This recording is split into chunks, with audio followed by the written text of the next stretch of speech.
Welcome back. कैसे हो आप सब? होपफुली आप सभी बढ़िया होंगे, खुश होंगे। दिन है शुक्रवार और अभी बज रहे हैं सुबह के 10:30 और मैंने की है अपनी ब्लॉग की शुरुआत। वही अपनी डेली रूटीन लाइफ आपके साथ शेयर करूंगी। होम मेकिंग विद मी, कैसे मैं अपने घर का काम करती हूँ वो आपके साथ शेयर करूंगी। और अच्छा लगता है कि सीखने को भी मिलता है, किसी और से भी हमें सीखने को मिलता है और हो सकता है कुछ कुछ चीज़ें आप मुझसे भी सीखते हो और सीख पाओगे जो भी है। और आज है माँ दुर्गा का कात्यायनी रूप है, जिसकी पूजा करने से आप रोग शोक और भय से मुक्ति पा लेते हैं। तो नारी शक्ति के विभिन्न रूप का प्रतीक है माँ दुर्गा के 9 दिन और आपको प्रस्तुत करते हैं आपकी शक्ति पहचानने को। और हम में वो शक्ति है, लेकिन हम भूल जाते हैं हम में कितनी शक्ति है। हम एक नारी हैं, एक माँ है, एक पार्वती है, दुर्गा है, हमारे अंदर सभी रूप हैं। और जब हम दिन में काम करते हैं ना सुबह सुबह, तो हमारे भी कितने हैं हाथ?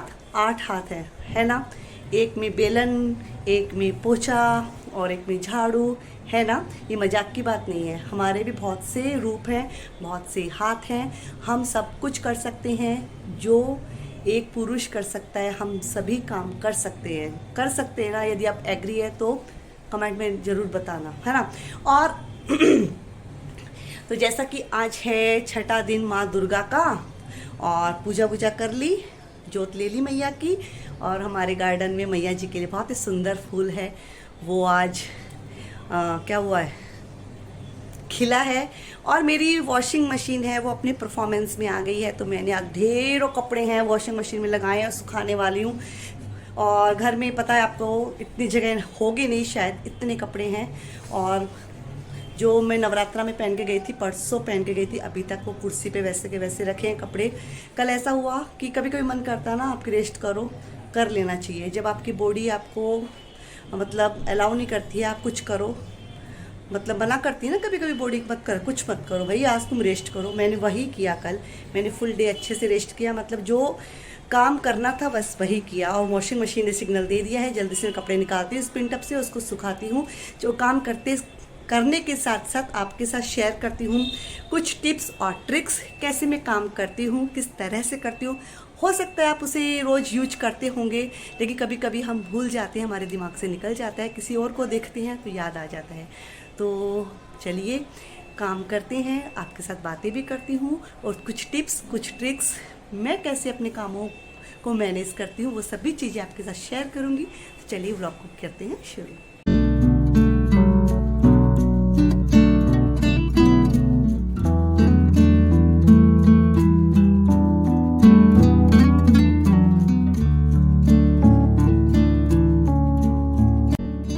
कई लोग क्या होते हैं, वॉशिंग मशीन से जैसे कपड़े निकालते हैं बस उसको झिटकते नहीं है, तुरंत सुखा देते हैं। तो कभी ऐसे नहीं सुखाना चाहिए, थोड़ा झिटक के सुखाएंगे तो कपड़ों की जो सल डली रहती है ना, जिसको तो रिंकल्स नहीं आते हैं कपड़ों में, तो वो निकल जाते हैं। तो इस तरह से कपड़ों को सुखाना चाहिए। छोटी छोटी टिप्स हैं, कई लोग बहुत ही गंदे तरीके से सुखाते हैं, मैं कितने घरों में देखती हूँ। और आज बहुत अच्छी हवा चल रही है, तो जितने मैंने कपड़े वॉश किए ना, आज 3 से 4 बाल्टी हो गए थे, सभी को मैं अच्छे से सुखा दूंगी। तो एक लोट तो मेरा हो गया कपड़ों का, इतनी देर में दूसरा अपना काम कर लेती हूँ। पैरेलल में दूसरा काम करते रहते हैं तो काफ़ी काम करना हमारे आसान हो जाते हैं, क्योंकि सुबह सुबह इतने काम रहते हैं। किचन में देखो तो बहुत ज़्यादा काम हो जाते हैं। सुबह चाय, दूध, छाछ, कभी शिकंजी बनाना, कभी नाश्ता बनाना, खाना बनाना, नाश्ता सब करना, मतलब ये भी बहुत बड़ा टास्क हो जाता है। बनाना बहुत ईजी लगता है, फिर सर्व करके दो, ये सबको उनकी डिमांड पूछो तो सुबह किचन बहुत ज़्यादा बिखर जाता है। तो सबसे पहले किचन को वाइंड अप करेंगे।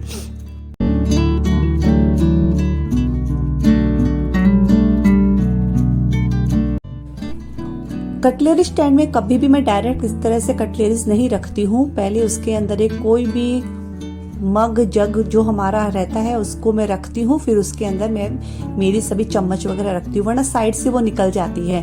पहले मुझे बहुत दिक्कत होती थी, साइड से सब सामान निकल जाता, कोई नाइफ निकल गया, कभी कोई स्क्रू ड्राइवर निकल गया, कभी कोई फॉक, कभी स्पून। तो ये इस तरह से रखती हूँ ना, इसके अंदर कोई पहले कोई छोटा सा डिब्बा रख दो, तो कुछ भी रख दो जिससे कि उनको अच्छे से सपोर्ट मिल जाता है, वो हिलते डुलते नहीं हैं।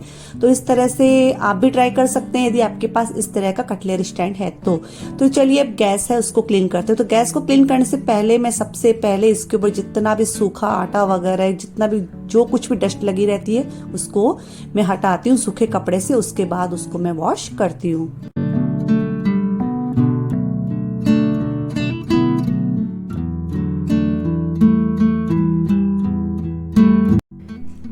स्टील का चूल्हा या फिर कोई भी चूल्हा हो, आजकल तो बहुत सुंदर सुंदर चूल्हे चल रहे हैं, तो उनको हम इस तरह से वॉश करेंगे ना हर 3 से 4 दिन में, तो काफी इसके ऊपर जो ग्रीस लग जाती है खाना बनाने के समय लगती ही लगती है। कितनी ही सावधानी से आप खाना बनाओ तब भी लगती ही लगती है, तो बहुत ही चमकने लगती है गैस।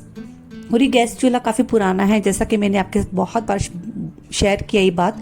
तो लेकिन बस अभी मैं सोच रही हूँ इस गैस चूल्हे की जगह दूसरा गैस चूल्हा ले आऊँ, लाऊं या नहीं लाऊं, तो प्लीज़ बताना कमेंट बॉक्स में कि लाना चाहिए या नहीं लाना चाहिए, ठीक है। तो यहाँ पर गैस चूल्हा क्लीन हो गया है। अब वॉश बेसिन की तरफ चलते हैं, क्योंकि सिंक की तरफ मेरा एरिया है कवर अप हो चुका है, मेरी मैड आ चुकी है, तो वो बर्तन क्लीन कर रहे हैं। तो मैं जितने भी मेरे मनी प्लांट रहते हैं ना, ज़्यादा नहीं है, पहले तो 10 से 15 थे, अब मैंने 3 से 4 ही कर दिए हैं। तो इनका पानी मैं हर 3 से 4 दिन में चेंज कर देती।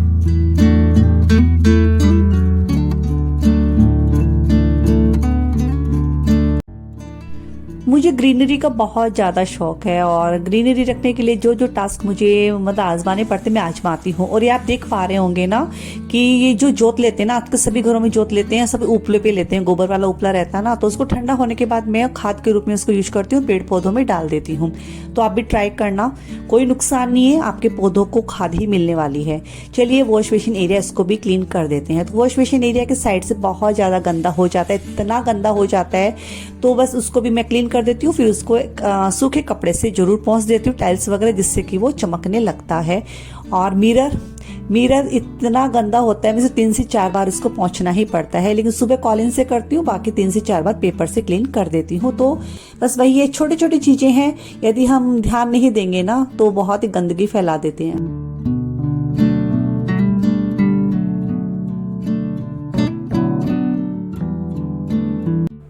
अब बारी आती है लिविंग रूम को सेटअप करने की। लिविंग रूम वैसे सेटअप ही था, काफी सामान मैंने इसको उठा दिया था, इधर उधर जो बिखरा रहता है, बहुत ही गंदी हालत में रहता है सुबह सुबह तो।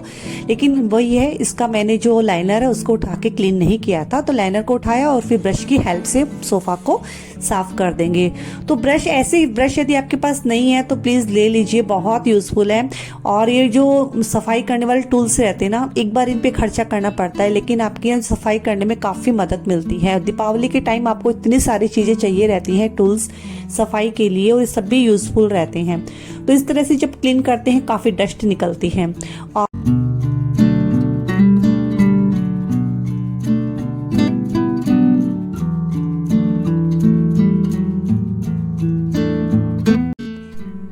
एक बार तो जब सोफा वगैरह क्लीन करते हैं एकदम से मस्त चमकने लगता है, मतलब उसका अलग ही लुक आ जाता है। लेकिन बस ये थोड़े चंद ही समय का रहता है। इस तरह से जब बच्चे आएंगे तो कर ही देंगे, पर कोई नहीं, रोज करना ही करना है। बच्चे भी बदमाशी करेंगे ही, और वो गंदगी नहीं करेंगे तो हम सफाई कैसे करेंगे।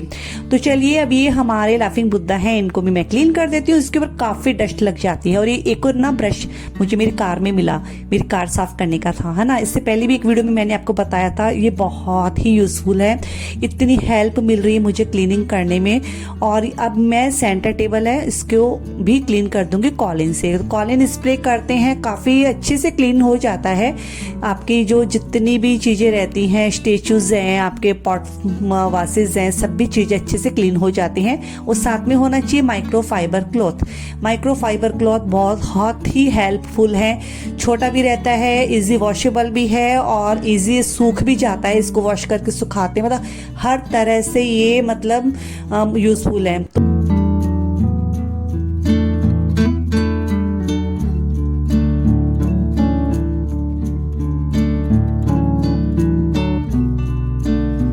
हमारा टीवी कैबिनेट है वो भी हॉल के एंट्रेंस में आ ही जाता है और उसको भी डेली क्लीनिंग करना ही पड़ता है। मतलब डेली क्लीनिंग हम किसको नहीं कर सकते, करना ही पड़ता है। जहाँ तक हमारे डेली हाथ पहुँचते हैं ना, जहाँ तक हमारे हाथ पहुँच सकते हैं, सीधी सी बात है, वहाँ पर जरूर क्लीन करना चाहिए, कपड़ा घुमा ही देना चाहिए। रोज कॉलिन से नहीं करना चाहिए, ऐसा नहीं बोल रही हूँ, लेकिन 2-3 दिन से कॉलिन स्प्रे करके करेंगे ना तो स्टेचेस वगैरह काफी चमकने लगती हैं, उनके ऊपर काफी डस्ट जम जाती है। कभी कभार होता है मैं सुबह भूल जाती हूँ या फिर थोड़ा आलस आ जाता है तो मैं शाम को जरूर करती हूँ, लेकिन मैं करती जरूर हूँ क्योंकि डस्टिंग करना बहुत ही मतलब जरूरी लगता है। यदि एक दिन भी आप अवॉइड करोगे ना तो घर गंदा गंदा दिखता है, खुद को ही अच्छा नहीं लगता है, एकदम नेगेटिव सा लगता है, ऐसे लगता है कि हमने कुछ किया ही नहीं आज पूरे दिन में।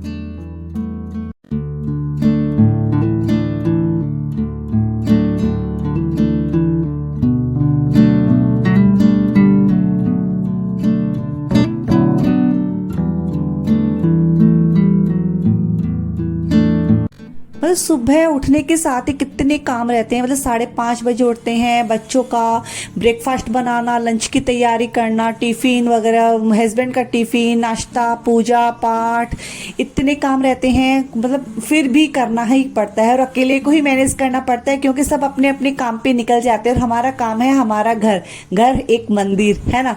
तो अब चलिए, मैं सब्जियां लाई थी ना सुबह, अब इसको वॉश करके रख देती हूँ क्योंकि सब्जियों को वॉश करके नहीं रखते ना तो फ्रीज में हम ऐसे कैसे रखेंगे, तो कीटाणु बैक्टीरियाज, कीटाणु, ये सब चीजें हमने कोरोना काल में सीख लिया है कि सब्जियों को वॉश करके रखना चाहिए जिससे कि बीमारियों से हम बच सके। तो आप बहुत सारी ढेरों सब्जियां लाई थी, उनको मैं हरी सब्जियों को वॉश करके रख दिया। आलू प्याज लहसुन इनको वॉश करके नहीं रखूंगी, इनको इनकी बास्केट में रख दूंगी।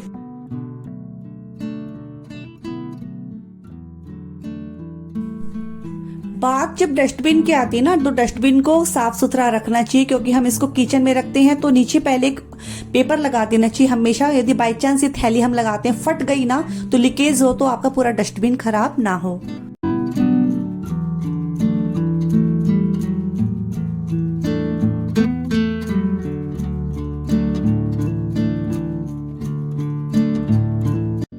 अक्सर हम सफाई करते हैं सामने सामने कर देते हैं, चौखट के साइड में जो लगे रहते हैं स्क्रू उसके ऊपर नहीं करते हैं और गेट के ऊपर जो पतली पट्टी रहती है उसको क्लीन नहीं करते हैं। तो आज मेरा ध्यान गया, मतलब काफी दिनों बाद गया। मैं ऐसे बहुत साफ सफाई रखती हूँ पर ये चीज मैं भूल ही जाती हूँ, तो इसको मैंने क्लीन किया। 2 से 3 महीना हो गए, इतनी डस्ट उतरी इसके ऊपर से।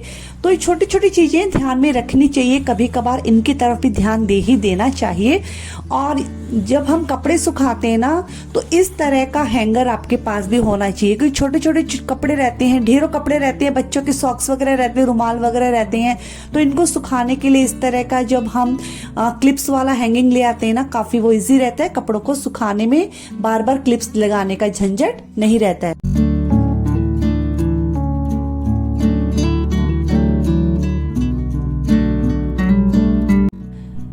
आज तो पूरा घर धोबीघाट जैसा लग रहा है। मतलब हॉल में कपड़े, किचन में किचन के कपड़े और बच्चों की बालकनी में इतने ढेरों कपड़े ही कपड़े। और इतने दिन से मैं ऐसा नहीं कपड़े वॉश नहीं कर रही थी, वॉशिंग मशीन खराब थी लेकिन फिर भी मैं कर रही थी। लेकिन काफी कपड़े फिर भी ऐसे होते हैं जो छूट जा रहे थे तो उनको मैंने वॉश करके सुखा दिया है। फाइनली अब ये मेरे रूम में जो जितना मैस फैला है इसको मैं अरेंज कर दूंगी क्योंकि कपड़े जब तक बिखरे हुए रहते हैं, बार बार कहती हूँ, आपका घर अव्यवस्थित ही लगता है। कितनी ही कोशिश कर लो, कपड़ों से ही मतलब आप सुंदर दिखते हो। और कपड़े जब फैले हुए रहते हैं घर में तो कपड़ों फैलते ही वो घर इतना गंदा लगता है।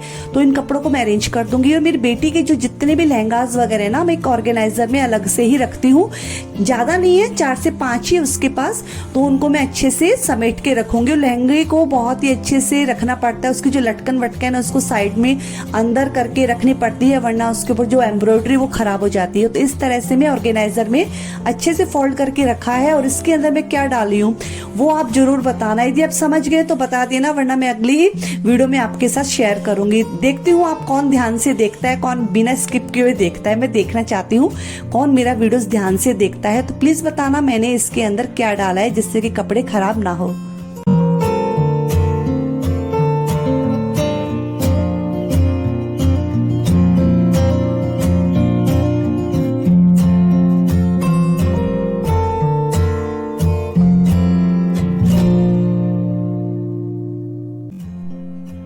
बच्चों के कपड़े अरेंज करके रख देते हैं। ये तो देखो शुरुआत है, धीरे धीरे ऐसे थोड़ा थोड़ा काम करेंगे ना तो आपके बहुत बड़े बड़े काम निपट जाने हैं, क्योंकि छोटी छोटी सावधानी रखते हैं, छोटी छोटी चीज़ों को करते हैं, छोटे छोटे कामों को करते हैं तो आपके बड़े काम अपने आप हो जाते हैं और पता ही नहीं चलेगा कब आपकी दीपावली की साफ सफाई कंप्लीट हो जाएगी। रोज़ थोड़ा थोड़ा औना कोना देखिए, संभालिए, उसको अरेंज कीजिए, आपके काफ़ी कामों में आपको मदद मिलने वाली है।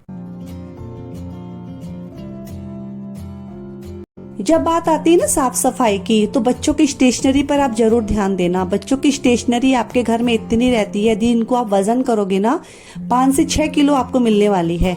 मैंने देखा कितने ड्रॉवर थे अलमारी के अंदर, देखो मतलब कोई साइड टेबल का ड्रॉवर देखो, सभी में इतने पेन पेंसिल इतने सारे थे। मैंने सभी को इकट्ठा किया, सभी पेन को चला के देखा, कम से कम 50 से 60 पेन थे, उसमें से 20 से 30 काम के थे, बाकी मैंने फेंक दिए।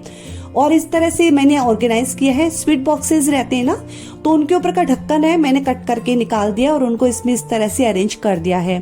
तो बच्चों की जितनी भी पेंसिल कलर है, स्केच कलर है, क्रेयॉन्स हैं, व्हाइट बोर्ड मार्कर्स हैं, पेन है, पेंसिल है, शार्पनर है, स्टेपलर है, आर्ट एंड क्राफ्ट का सामान है, सभी को मैंने डिवीजन करके अलग अलग बॉक्सेस में रख दिया है। तो इजीली आपको मिल जाता है, बच्चों को भी मिल जाता है, इवन वो आपको आवाज भी नहीं देने वाले कि मम्मी ये मेरा सामान कहाँ है। मुझे बहुत आसानी हो गई है।